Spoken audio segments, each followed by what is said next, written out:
पूछने का। हाँ, फिर से ओम शांति भाई साहब, आपका ओम बहुत शांति। बहुत बहुत स्वागत है।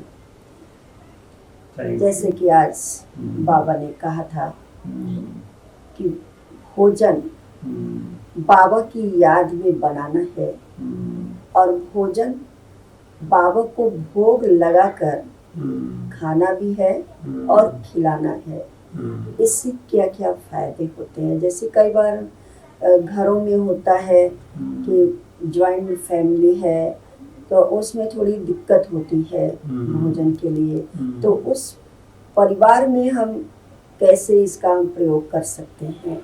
ओम शांति। वैसे बाबा के कहने का तात्पर्य ये है कि पवित्र बनना है हमें, तो पवित्र बनने में भोजन भी हमारा शुद्ध और पवित्र हो, और शुद्ध और पवित्र भोजन केवल योगी आत्मा ही बना सकते हैं। जो भोजन परमात्मा की याद में बनाया हुआ हो, परमात्मा की याद में उसे ग्रहण किया जाए। लेकिन कुछ परिस्थितियां लोगों के साथ ऐसे होती हैं कि परिवार पूरा ज्ञान में नहीं चलता है और बुजुर्ग हैं और अपने आप वो कर नहीं सकते हैं,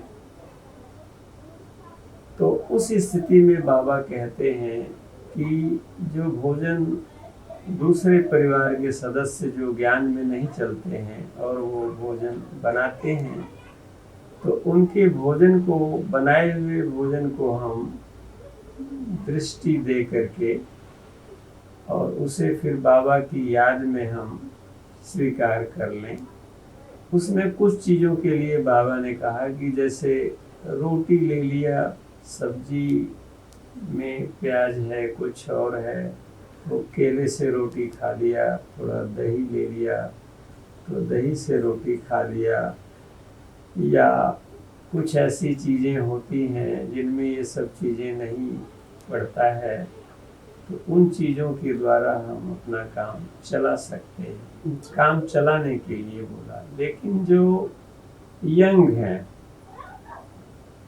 जिनका शरीर भी स्वस्थ है, अभी उनकी लाइफ बहुत बाकी है, तो उनके लिए तो ये स्टैंड लेना आवश्यक है कि वो भोजन अपने आप बनाएं, बल्कि यदि संभव हो तो पूरे परिवार के लिए भोजन बना दें और स्वयं भी स्वीकार करें और परिवार के बाकी सदस्य भी स्वीकार करें उसको। लेकिन यदि संभव नहीं है सबके लिए कर पाना, तो स्वयं का भोजन वो स्वयं बना सकते हैं, और स्वयं का भोजन बनाने के लिए अपने लिए परिवार के जो भी व्यवस्थाएं हैं उसी में से अपने लिए वो बना लें और लोगों को रजामंद कर लें, उनसे व्यवहार करके, बातचीत करके, ताकि आपस में वो लड़ाई झगड़ा ना करें, और इस तरह से गाड़ी आगे चल सकती है। उस भोजन को स्वीकार करें जो स्वयं बाबा की याद में स्वयं के हाथों के द्वारा निर्मित हो।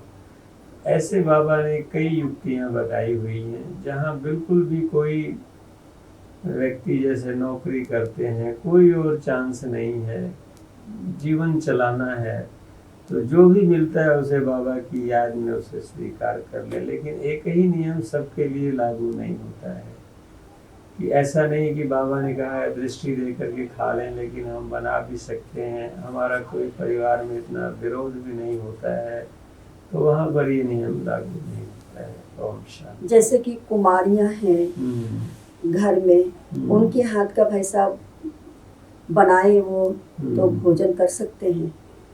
कुमारियां यदि ज्ञान सुनती हैं और योग लगाती हैं, तो यदि ज्ञान नहीं सुनती हैं, क्लास में नहीं आती हैं, सेंटर के संपर्क में नहीं हैं, उनकी दिनचर्या ज्ञानी युक्त नहीं है, तो ठीक नहीं होगा। क्योंकि आजकल के कुमार और कुमारियां जो छोटी उम्र में हैं, उनके अंदर जो है बहुत सारी विकृतियां छोटी उम्र से ही पाई जाने लगी हैं, और वो पिक्चर्स वगैरह भी देखते हैं, और उनकी जो दिनचर्या होती है वो ब्राह्मण की दिनचर्या के खिलाफ होती है। तो इसलिए हम उनको अलाउ नहीं करते हैं ऐसे के लिए। यदि वो कुमारी ज्ञान में चलती है, ज्ञान सुनती है, धारणा युक्त है, तो जाकर के हम उसके हाथ का स्वीकार कर सकते। नहीं तो उसके हाथ का स्वीकार करना और दूसरे हाथ का स्वीकार करने में क्या अंतर है? मनसा तो पवित्र नहीं है। तो ऐसा कहें कि जैसा अन्न वैसा मन, जैसे पानी वैसी वाणी। बिल्कुल ठीक आपने कहा कि मन पर अन्न का प्रभाव पड़ता है और पानी का भी प्रभाव पड़ता है। तो इसलिए ये पुरानी कहावत कही हुई है कि जैसा अन्न वैसा मन, जैसा पानी वैसा वाणी। तो अन्न और पानी दो चीज हमारे जीवन में मुख्य ग्रेडियंट्स होते हैं हमारे शरीर के। शरीर का 80% कहते हैं कि पानी का भाग होता है, 80% पानी शरीर में होता है। और भोजन जो हम स्वीकार करते हैं उसमें भी पानी होता है। तो भोजन जो है हमारे शरीर को शुद्ध, हमारे वृत्ति दृष्टि को शुद्ध करने में मदद करता है। और सबसे बड़ा फायदा ये है कि हमारा शरीर भी निरोगी रहता है। तो बाबा को हम जैसे कि परिवार में अभी भाई साहब आपने कहा कि जैसे बुजुर्ग हैं, खाना बहू के हाथ का खाना पड़ता है मजबूरी में, तो दृष्टि दे करके हम उस भोजन को बाबा की याद में स्वीकार कर सकते हैं। लेकिन क्या बाबा को भोग जो लगाना है, तो भोग क्या ड्राई फ्रूट वगैरह या फल वगैरह का हम भोग लगा सकते हैं? हाँ, अगर वो भोग लगाना चाहते हैं बाबा को तो कुछ ड्राई फ्रूट्स रखें अपने पास, या फल जो है अच्छे ताजे फल रखें और उस फल का भोग लगा दें। अगर वो भोग लगाने के शौकीन हैं तो बाकी सेंटर पर तो आते ही हैं और सेंटर से भोग उनको मिलता ही है। तो रोज़ अगर भोग लगाना चाहते हैं भोजन के वक्त, क्योंकि उस भोजन का भोग तो नहीं लगा सकते हैं जो बहुओं ने बनाया है, किसी और ने बनाया जो ज्ञान में नहीं चलते हैं। तो उस को हम दृष्टि देकर के स्वीकार करने की मजबूरी है। शरीर स्वस्थ नहीं है, बुजुर्ग हैं, कोई और अल्टरनेटिव नहीं है, तो वो तो कर सकते हैं। लेकिन बाबा को जो भोग अर्पित करना है तो अपने लिए घर के सदस्य ही ला के देंगे, और फल आदि और ड्राई फ्रूट्स वगैरह रखें जो भोग लगा करके पहले वो स्वीकार कर लें। बाकियों को भी दे सकते हैं परिवार के सदस्यों को। तो इसमें ऐसा करें कि जैसे बाबा ने कहा तो मनसा वाचा और कर्मणा, जैसे कुमारियों के लिए आपने बताया, तो इसमें मनसा वाचा कर्मणा तीनों से हमारे संकल्प भी पवित्र होने चाहिए, शुद्ध होने चाहिए, वाइब्रेशन तभी आएगा ना। इसमें संकल्प ही तो मनसा है, संकल्प ही तो मनसा है। वाणी से तो कोई भी अपशब्द नहीं बोल सकता है, मान लीजिए अपशब्द नहीं बोल सकता। कर्म ऐसा कोई है जो दुष्कर्म नहीं कर रहे हैं, ये सब चीज़ें तो बाहर की हैं, दिखाई पड़ जाती हैं, स्वयं को भी दिखाई पड़ती हैं, दूसरों को भी दिखाई पड़ती हैं।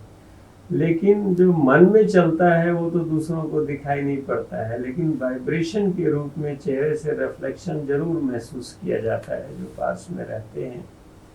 तो इसलिए हम कह सकते हैं कि मनसा वाचा कर्मणा, हमें पवित्र रहने के लिए भोजन भी हमारे लिए अत्यंत आवश्यक है।